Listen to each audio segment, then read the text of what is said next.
हमारे साथ कोलकाता से कुंतल चक्रवर्ती और हुबली से मनोज्ञा लोईवाल लाइव जुड़ी हुई हैं। हुबली में प्रधानमंत्री मोदी की रैली भी होनी है। दो खास मेहमान भी हमारे साथ जुड़े हुए हैं, टीएमसी समर्थक राहुल चक्रवर्ती और बीजेपी प्रवक्ता गुरु प्रकाश। मैं रुख करना चाहूंगी मनोज्ञा लोईवाल का। मनोज्ञा बंगाल की राजनीति पर बहुत करीब से नजर रखे हुई हैं। मनोज्ञा, आज अर्जुन सिंह ने एक वीडियो जारी किया है और उसके बाद कुछ कागज भी जारी किए हैं। आपने वो ट्वीट देखा भी होगा जिसमें वीडियो ये कहता है कि जो अभिषेक बैनर्जी हैं वो कह रहे हैं कि मेरी पत्नी तो थाई रेजिडेंट है, यानी थाईलैंड की नागरिक है, पर वो जो MIN नंबर और जो PIN नंबर वो सब तो कह रहा है कि वो भारतीय नागरिक है। इस पर क्या डिटेल आपके पास? बिल्कुल, देखिए ये आरोप प्रत्यारोप का दौर है। एक और अभिषेक बनर्जी ने इससे पहले भी कहा है कि वो भारत की नागरिक नहीं है, उनकी धर्मपत्नी। ऐसे में अब बीजेपी इस पर सवाल उठा रही है। अगर नागरिक नहीं है तो फिर पूरा ब्यौरा दें और अपने बाकी सारे दस्तावेज पेश करें, और अगर भारत में रह रही हैं तो NRI के दर्जे पर हैं या फिर PIA या किस दर्जे पर हैं वो भी साबित करें। लेकिन इन सब के बीच में अभी तक मनोज्ञा, मैं आपको रोक रही हूं, इस समय एक बड़ी खबर आ रही है, मुझे अपने दर्शकों को बतानी है। बीजेपी ने अभिषेक बैनर्जी की पत्नी रुजिरा के नागरिकता को लेकर सवाल उठा दिया है। बीजेपी सांसद अर्जुन सिंह का कहना है कि जब रुजिरा बैनर्जी के पास थाईलैंड का पासपोर्ट है तो फिर वो सरकारी वेबसाइट में उनकी नागरिकता भारतीयता क्यों बताई जा रही है। बड़ी खबर इस समय की हम अपने दर्शकों को दिखा रहे हैं। अर्जुन सिंह ने वो वीडियो भी ट्वीट किया है जिसमें अभिषेक बैनर्जी अपनी पत्नी के थाई नागरिक होने की पुष्टि कर रहे हैं। जैसा कि सवाल भी मैंने मनोज्ञा से उठाया था कि क्योंकि अब बैरकपुर से सांसद अर्जुन सिंह ने ये वीडियो भी ट्वीट कर दिया है जिसमें अभिषेक बैनर्जी का दावा है कि उनकी पत्नी रुजिरा जो है वो थाईलैंड की नागरिक हैं। साथ ही अर्जुन सिंह ने वो दस्तावेज भी पेश कर दिए हैं जिससे ये साफ होता है कि उनकी नागरिकता यानी रुजिरा की जो नागरिकता है वो भारतीय है। तो ये बड़ी खबर इस समय की हम आपको बता रहे हैं। मनोज्ञा मेरे साथ लगातार बनी हुई है। मनोज्ञा, अपनी बात पूरी कीजिए।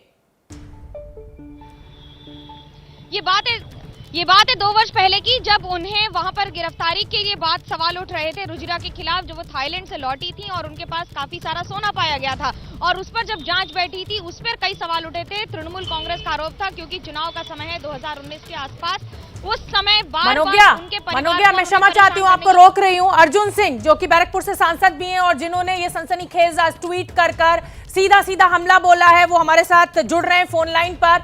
अर्जुन सिंह जी, आपका ट्वीट आज हमने देखा, बीजेपी हमलावर है, ये ऐसा आरोप टीएमसी का है कि आप उन्हें डरा नहीं सकते। क्या डिटेल आपके पास? देखिए वो क्या कहते हैं उससे मैं नहीं जान सकता हूँ, वो तो राजनीतिक वक्तव्य है।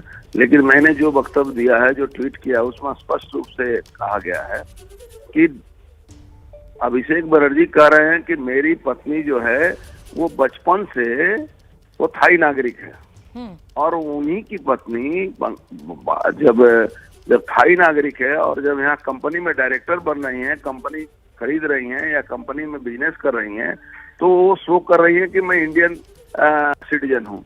तो ये 2 तरह का सिटीजन कहाँ हो सकता है?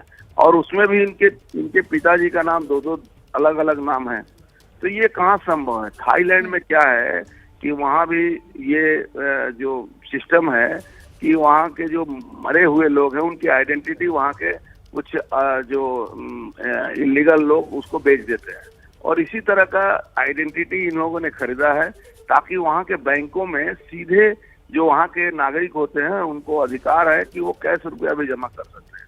तो ये सारी कहानी जो है उसी के लिए कराई गई थी, और जिसमें अभिषेक बनर्जी की पत्नी को वहाँ का नागरिक बनाया गया था। तो ये पुरानी आप नाम देखिएगा, उनके फादर का नाम देखिएगा तो आपको बहुत सारे डिफरेंसेस दिखाई। अर्जुन सिंह जी, आप बने रहिए क्योंकि आपने एक वीडियो भी ट्वीट किया है और मैं चाहती हूं कि मैं अपने दर्शकों को वो वीडियो जरूर सुनवाऊं कि अभिषेक बैनर्जी अपनी पत्नी की नागरिकता को लेकर क्या दावा कर रहे हैं। वीडियो सुन लेते हैं। আমার বউ জন্ম থেকে শুরু করে তার থাই পাসপোর্ট, এই না যে 5 বছর আগে থেকে হয়েছে। From the last 34 years she is holding Thai passport. What is the problem? मेरे साथ अर्जुन सिंह जी जो कि सांसद हैं बीजेपी के, वो लगातार बने हुए हैं। अर्जुन सिंह जी, इस ट्वीट के टाइमिंग को लेकर सवाल उठ रहा है। ये पूरी जांच जो है वो पिछले साल सितंबर अक्टूबर से शुरू हुई थी, नवंबर में गति पकड़ी थी। अब अचानक क्योंकि अमित शाह गृह मंत्री के ऊपर मानहानि का दावा किया गया है अभिषेक बैनर्जी के द्वारा, इसलिए ये सब आरोप आपकी तरफ से लगाए जा रहे हैं, ऐसा टीएमसी का कहना है। देखिए, टीएमसी कुछ भी कर सकती है, टीएमसी की पुलिस तो ये नहीं है, ये सेंट्रल एजेंसी है, और बिना तथ्य का ये कोई काम या कोई भी बात नहीं कर सकते हैं। इसका एक अपना ये जो इंक्वायरी करने का, समझने का सब अलग थ्योरी होती है, जो बेस करता है कोर्ट के आदेश को, और हर चीज कोर्ट के आदेश से यहाँ किया जाता है। तो हमारे ये जो मैंने कहा है वो एकदम उनके बयान के आधार पर मैंने उन पर एक किया है, और मैं व्यक्तिगत रूप से मैं इस पर भी मैं बहुत सारी जानकारी मेरे पास इकट्ठा मैंने किया था, और इकट्ठा करके जो मैं कह रहा हूँ वो बहुत ही दायित्वपूर्ण रूप से मैं इस बात को कह रहा हूँ।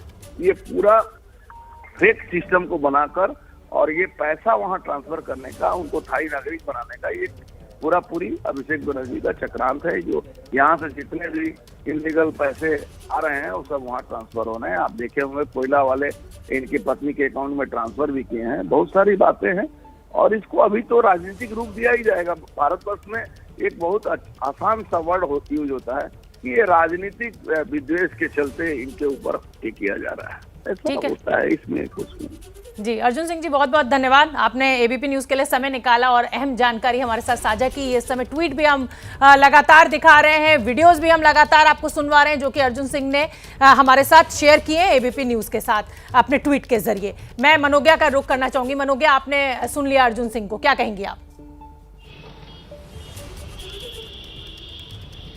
देखिए, इसमें दो बातें साफ हैं। तृणमूल कांग्रेस में क्या हो रहा है, नहीं हो रहा है, अर्जुन सिंह बखूबी जानते हैं। पूर्व तृणमूल कांग्रेस के नेता हैं, इस समय बीजेपी से सांसद हैं, बैरकपुर से। दिनेश त्रिवेदी को इन्होंने हराया था, और लगातार जो सबसे बड़े अधिकारी, कर्मचारी और पार्टी के कार्यकर्ता हैं या फिर नेता हैं, उन सबसे जुड़े हुए रहे हैं। इसलिए अर्जुन सिंह जो कह रहे हैं उसमें कितना दम है, इसे तो पहले आगे प्रूव किया जाएगा और उन एजेंसीज को प्रूव करना पड़ेगा। लेकिन आरोप प्रत्यारोप लगातार जारी रहेगा, और इस समय ये सारी बातें बार बार बीजेपी उठा रही है। उन्होंने एक बात बड़ी दिलचस्प कही कि ये ममता बनर्जी की पुलिस नहीं है, ये केंद्र की पुलिस है। तो क्या ये बीजेपी की पुलिस है, या इसे राजनीतिक रंग आने वाले दिनों में दे दिया जाएगा? बिल्कुल मनोज्ञा, और ये आरोप तो टीएमसी के द्वारा लगातार दिखाया जा रहा है, बताया जा रहा है कि ईडी और सीबीआई का डर दिखा दिखाकर हमारे नेताओं को तोड़ा जा रहा है, और इस तरीके की कार्रवाई से टीएमसी नहीं डरेगी। कुंतल चक्रवर्ती भी मेरे साथ लगातार बने हुए हैं। कुंतल, आप वहां पर मौजूद हैं कोलकाता में, टीएमसी का क्या रिएक्शन है ये जो अर्जुन सिंह ने इस समय ये वीडियो जारी किया और ये पेपर्स जारी किए? देखिए, टीएमसी से अभी तो बात नहीं हो पाई है, कुछ ही देर पहले की खबर है, लेकिन इसमें और एक बात हो सकती है। बात ऐसा है कि अभिषेक बैनर्जी जब उन्होंने कहा था कि 34 सालों से थाई पासपोर्ट उनकी पत्नी के नाम है, उसके आगे क्या हुआ? उसके आगे 2 साल निकल गया। क्या 2 सालों में अभिषेक बैनर्जी की पत्नी भारतीय नागरिकता के लिए अप्लाई किया? इससे पहले किस स्टेटस में थे? ये सारा चीज़ देखना ज़रूरी है, क्योंकि अगर टीएमसी से बात हो पाएगी, अभिषेक से बात हो पाएगा, या फिर ये देखना ज़रूरी है कि वो नागरिकता के लिए अप्लाई किया तो नागरिकता उनको 6 महीने में भी मिल सकता है। तो 2 साल पुराना वीडियो, उसके बीच में जो टाइम फ्रेम है, गैप है, उसमें क्या हुआ? मेरे साथ प्रकाश सिन्हा भी है, जो सीबीआई या बीट का हर खबर रखते हैं और सबसे पहले खबर पहुँचाते हैं। प्रकाश भाई, ये बताइए, यहाँ यही कुछ ही देर बाद अभिषेक बैनर्जी की बहन की पत्नी की बहन को यहाँ इंटरोगेट करने के लिए पहुँच सकती है सीबीआई की टीम, क्या खबर है आपके पास? देखिए, सीबीआई की टीम 10:15 बजे निज़ाम पैलेस से निकलेगी, और ठीक यहाँ 11 बजने में 5 मिनट बाकी होगा तब पहुँचेगी। 11 बजे कमोबेश पूछताछ शुरू होगी। और सीबीआई के अधिकारी जो दावा कर रहे हैं कि कल शाम को जब सीबीआई की टीम यहाँ पहुँची थी, उस वक्त उनकी मुलाकात अभिषेक बैनर्जी की जो साली हैं उनसे हुई थी। वो उस वक्त फ्लैट में ही थी, और उनसे बातचीत के बाद ही ये समय जो है मुकर्रर किया गया है, और कहा गया है कि वो उस वक्त फ्लैट में रहे। क्यों पूछताछ करना चाहती है सीबीआई अभिषेक बैनर्जी की साली मेनका गंभीर को? सीबीआई के अधिकारी जो बता रहे हैं कि कोयला तस्करी का मामला जो है पिछले नवंबर महीने के बाद से 27 नवंबर को एफआईआर हुआ था, उसके बाद से जांच हो रही है। इस मामले में जब तफ्तीश आगे बढ़ी तो कई कोयला जो माफिया थे उनके घरों पर छापेमारी की गई, वहाँ से दस्तावेज बरामद किए गए, डायरी निकले, और उन्हीं सूत्रों को पकड़ के जब सीबीआई की जांच आगे बढ़ी तभी 2 बैंक अकाउंट, एक बैंकॉक का बैंक अकाउंट, दूसरा लंदन में एक बैंक अकाउंट है जहां भारी मात्रा में, भारी संख्या में, भारी रकम ट्रांसफ़र की गई है। और सीबीआई का दावा है कि उस बैंक अकाउंट, लंदन में जो बैंक अकाउंट है, उसके साथ कहीं ना कहीं लिंक है इनका, जहां आज पूछताछ होनी है अभिषेक बनर्जी की बीवी की जो बहन है, तो उनसे पूछताछ उसी आप शोभना, आप सुन सकते हैं कि बंगाल की राजनीति अब बैंकॉक और लंदन की उड़ान भी भर रही है। तो यहाँ तक बंगाल की राजनीति में कि गलियारों में दो शब्द अभी घूम रही है, कोलकाता में कोयला और कोकेन, और वहाँ से बंगाल की राजनीति फिलहाल बैंकॉक और लंदन की उड़ान भी भर रही है। बड़ी खबर बंगाल से, जहां पर अभिषेक बनर्जी की पत्नी को लेकर पूरा विवाद है और अभिषेक बनर्जी का कहना है कि उनकी पत्नी तो थाई नागरिक है। ये बैरकपुर से सांसद हैं बीजेपी के, उन्होंने ट्वीट करके ये जानकारी दी, वीडियो भी सुनवाया अभिषेक बनर्जी का, जिसमें वो ये कह रहे हैं कि थाई नागरिक है, लेकिन जो दस्तावेज सामने आ रहे हैं उससे ये साफ है कि वो भारतीय नागरिक हैं। हमारे साथ दो मेहमान जुड़े हुए हैं, राहुल चक्रवर्ती जी टीएमसी के हैं और गुरु प्रकाश जी बीजेपी के हैं। मैं राहुल चक्रवर्ती का रुख करना चाहूंगी। राहुल चक्रवर्ती, क्या जवाब? मेरा नाम राहुल चक्रवर्ती है, मेरा नाम रिजू दत्ता है, प्रवक्ता टीएमसी। तो नाम अच्छा, मैं माफी चाहती हूँ, मेरे पास गलत जानकारी थी। नहीं हो सकता है। अच्छा, पहले तो मैं ये डिबेट शुरू करने से पहले मैं आपको एक चीज कहना चाहता हूँ कि ये जो पूरा सीबीआई वाला मामला हो रहा है, इसके दो पहलू हैं। एक है अनुक्रम और समय, और दूसरा है पॉलिटिकल मुद्दा। तो अनुक्रम जो है, 5 दिन पहले अमित शाह जी को एक समन भेजा गया एमएलए एमपी कोर्ट से उनको हाजिरी के लिए। 3 दिन पहले उनके स्टेट के युवा मोर्चा के स्टेट सेक्रेटरी कोकेन के साथ पकड़ी गई पामेला गोस्वामी, और उन्होंने नाम लिया कैलाश विजयवर्गीय और राकेश सिंह का। और आज और कल आप देख रहे हैं कि सीबीआई ने नोटिस भेज दिया अभिषेक बनर्जी को। तो इस पे तो सवाल होगा ही ना कि ऐसे समय पे क्यों नोटिस आ रहा है जब जांच चल रही है 2 सालों से। ये पहला मुद्दा। दूसरा है मैडम पॉलिटिकल मुद्दा। आज के डेट में इस भारत का कोई भी निवासी जब पेट्रोल पंप जाता है तो वो बीजेपी को अपशब्द बोलना चालू कर देता है। और बंगाल में ममता बनर्जी की सरकार आज रात 12 बजे से 1 रुपया पेट्रोल और डीजल के दाम पे रिबेट दे रही है। तो मुद्दा आप देखिए मैडम।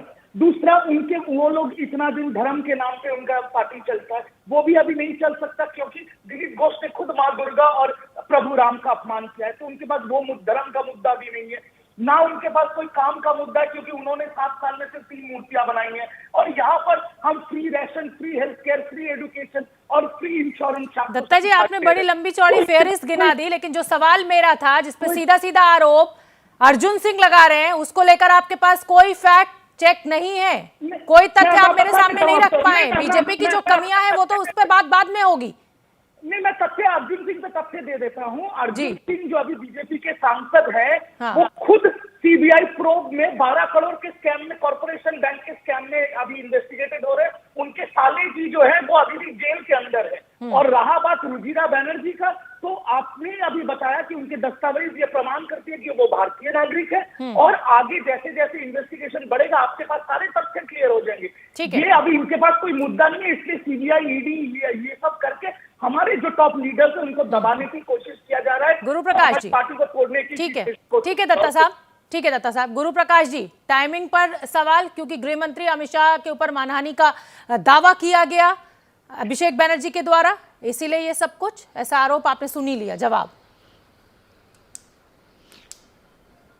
देखिए शोभना जी, ऐसा है कि जितना एनर्जी ये टीएमसी के नेता हम लोगों के ऊपर फोकस करते हैं, यदि इतनी चिंता इन्होंने पश्चिम बंगाल की जनता की होती तो शायद पश्चिम बंगाल की जनता पुनर्विचार करती कि इनको दूसरा मौका देना है कि नहीं देना है। देखिए, पूरी की पूरी टीएमसी की सरकार भ्रष्टाचार में लिप्त है, ओतप्रोत है। नारदा, सारदा, अम्फन, राशन, अब कोल स्कैम, तमाम ऐसे स्कैम है जहां पे टीएमसी के बड़े बड़े नेता अभियुक्त बने हुए हैं। रिजू भाई यहां बैठे हैं, मेरे बहुत अच्छे मित्र हैं। मैं उनसे पूछना चाहता हूं कि 2019 में यही रुजुरा जी थी, 2 किलो सोना के साथ गिरफ्तार हुई थी, अपना इन्फ्लुएंस यूज किया, एयरपोर्ट से भाग गई, तब कहां था आपका नैतिकता? यही रुजिरा जी हैं जो लाला जो है अभियुक्त कोल स्कैम में, लाला अपने अकाउंट से इनको पैसा भेजते हैं। कौन जवाब देगा? भाई पश्चिम बंगाल की सरकार ने तो इतनी हद कर दी है।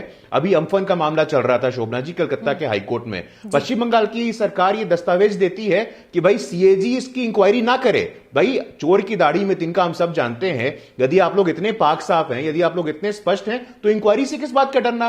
सीबीआई तो केंद्रीय एजेंसी है, ईडी केंद्रीय एजेंसी है, सीएजी केंद्रीय एजेंसी है, लेकिन इसके बावजूद आप लोगों की दाढ़ी में तिनका है, आप लोगों को डर है। आप लोग जितनी एनर्जी हम लोगों पे लगा रहे हैं, मैं आपको राय दे रहा हूं, पश्चिम बंगाल की जनता की चिंता करिए, बेहिसाब हसरतें मत पालिए, आऊंगी आपके पास, बिल्कुल आऊंगी। बंगाल के सियासी घमासान पर बड़ी बहस लगातार जारी है। हमारे साथ बीजेपी प्रवक्ता गुरु प्रकाश और टीएमसी समर्थक रिजू दत्ता मौजूद है। दो सहयोगी भी मेरे इस समय फील्ड में मौजूद है। मैं टीएमसी समर्थक रिजू दत्ता का रुख करना चाहूंगी। रिजू दत्ता, मैं जानना चाहूंगी, रुजिरा बनर्जी थाईलैंड की नागरिक है या भारत की नागरिक? देखिए, टीएमसी के प्रवक्ता है रिजू दत्ता जी।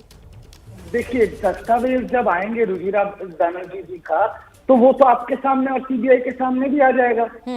पर मैं गुरु प्रकाश जी ने बहुत बड़े बड़े सवाल उठाए, तो मैं एक चीज आपसे भी पूछना चाहता हूँ शोभना जी, ये जो बीजेपी, वो मेरे मित्र भी है, पर बीजेपी के जो प्रवक्ता हैं और बीजेपी है, ये लोग ही जज बने बैठे हैं। ये लोग बोल रहे हैं लाला के अकाउंट से पैसा गया है, तो मतलब क्या या तो ये सीएबी में काम करते हैं, सीबीआई में, या इनको सारा चीज पता है? क्योंकि हम तो सिर्फ एक ही लाला को जानते हैं जिससे हम बिस्किट खरीदते हैं मैडम, तो हमको तो नहीं पता ये लोग को तथ्य कहाँ से मिलता है। इन्होंने कहा शारदा नारदा जब 2015-16 में हुआ था, वो अभी भी उसका इन्वेस्टिगेशन जारी है, और उस टाइम वोट भी था बंगाल में, और बंगाल की जनता ने ममता बनर्जी को 211 विधानसभा सीटें दी थी। ये है दूसरा।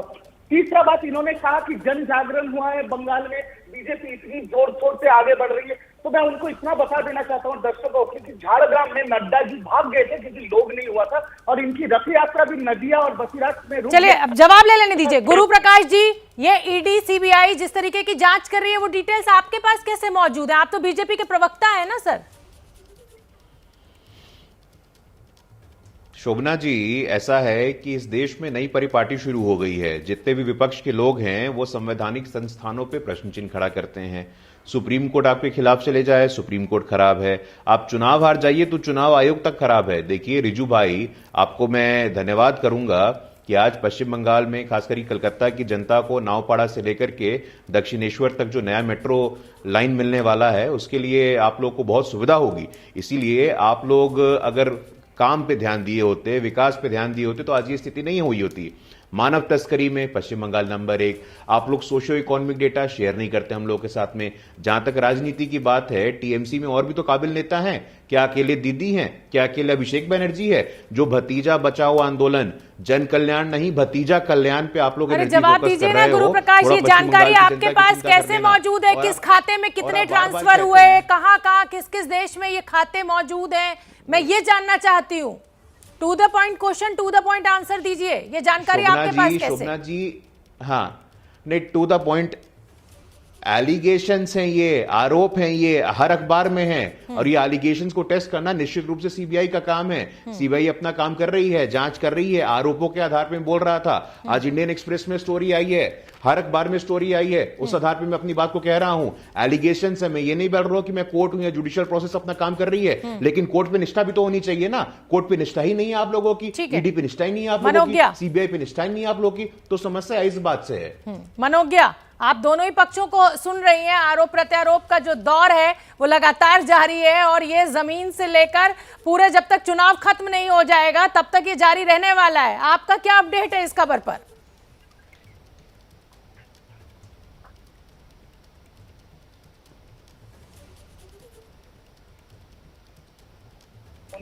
मनोज्ञा की आवाज मुझ तक नहीं पहुंच रही है। हम कोशिश चाहूंगी। जी मनोज्ञा, बड़ी सीधी सी बात है। मनोज्ञा, एक बार फिर से अपनी बात शुरू करें, आपका ऑडियो नहीं आया था मुझे। कि कहीं तो आग लगी होगी। बड़ी सीधी सी बात यह है कि कहीं तो आग लगी होगी, जो धुआं दूर दूर तक आ रहा है।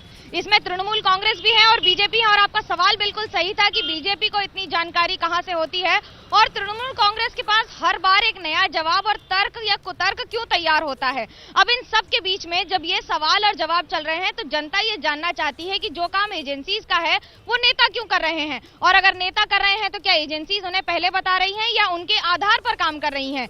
आप दोनों ने, अभी तक ये पहली बार नहीं है, जब सीबीआई गई थी राजीव कुमार के घर पर, तो मुख्यमंत्री ममता बनर्जी 3 फरवरी 2019 को धरने पे बैठ गई थी, और उसके बाद लगातार ये एपिसोड चलते रहे हैं।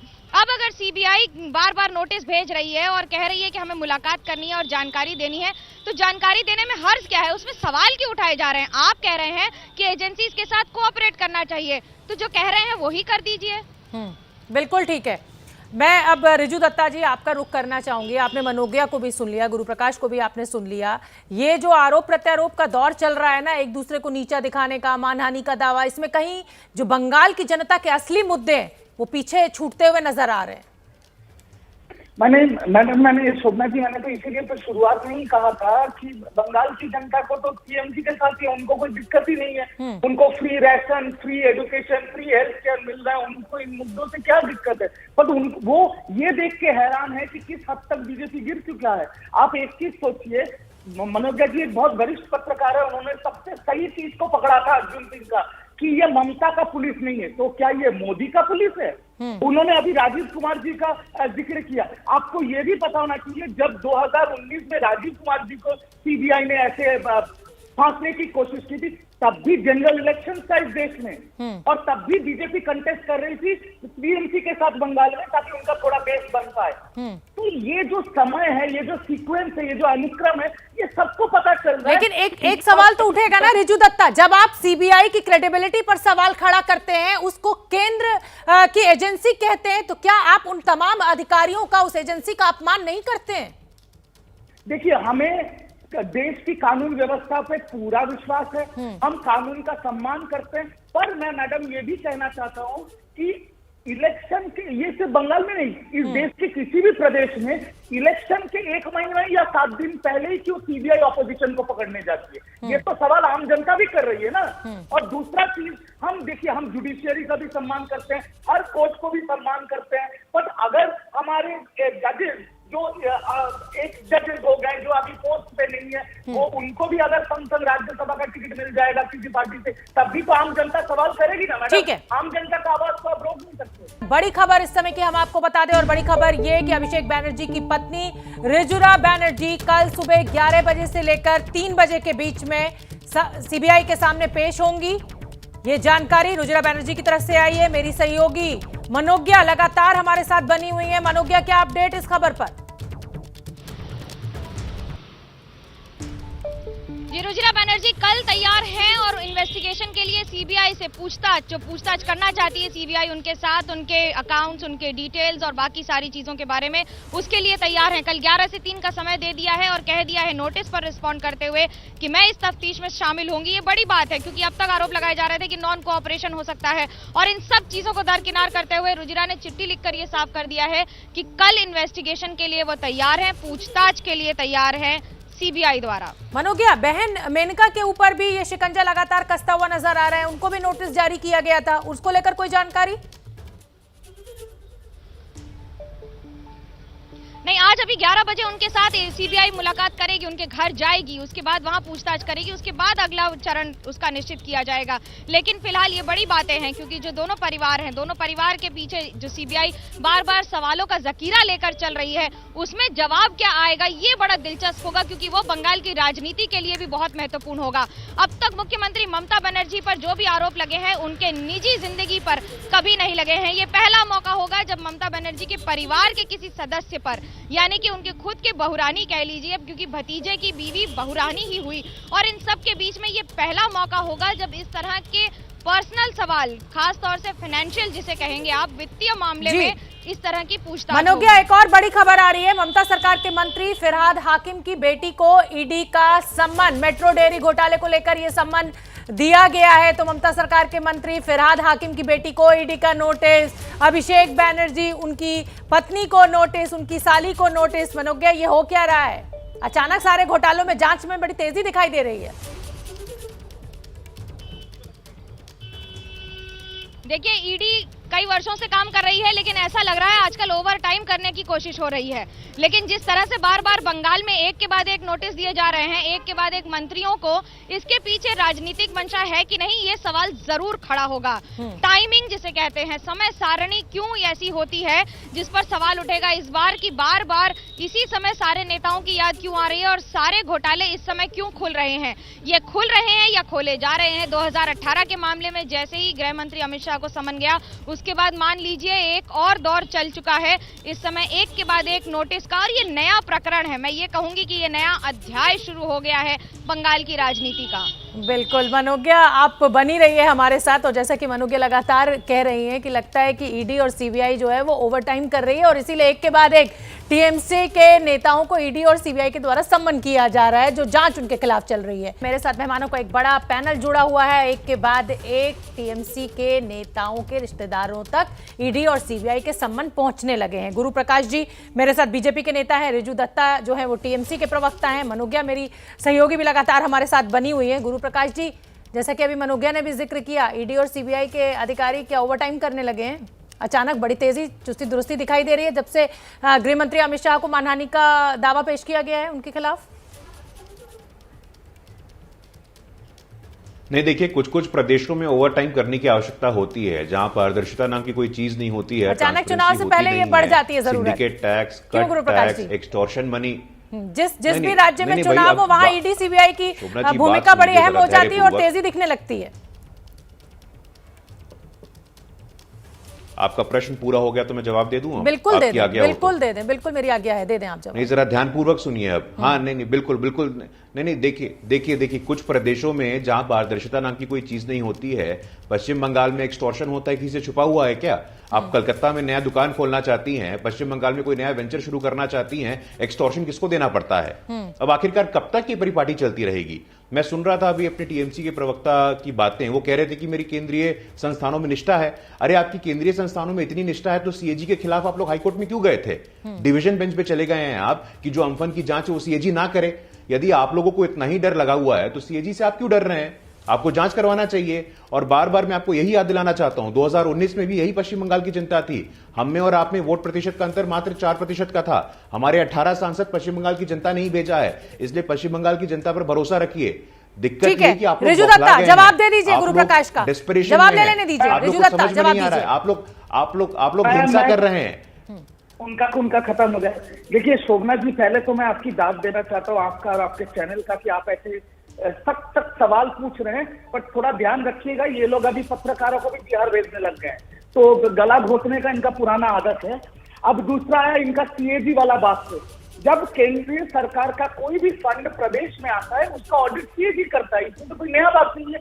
हम लोग कोर्ट में इसलिए गए थे कि अगर जो चीज नॉर्मल प्रोसेस पे होता है उस पे आप क्यों फिर से नया कोर्ट ऑर्डर दे रहे हैं, ये लोगों को पता नहीं है, इसलिए मैं बता रहा हूँ। और सीएजी पे जब बात उठ रहा है ना, तो मैं इनको बोलना चाहता हूँ और दर्शकों को बताना चाहता हूँ कि मुर्मू जी कौन है, जो मोदी जी के सेक्रेटरी थे गुजरात में, फिर जम्मू कश्मीर की जिम्मेदारी सौंपा गया था, फिर रातों रात उनको तब्दीली किया गया था सीएजी जनरल के तौर पे, ताकि राफेल का घोटाला छुपाया जा सके।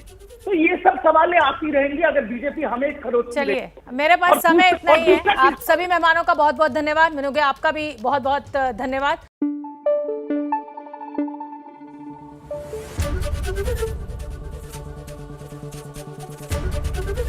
एबीपी न्यूज आपको रखे आगे।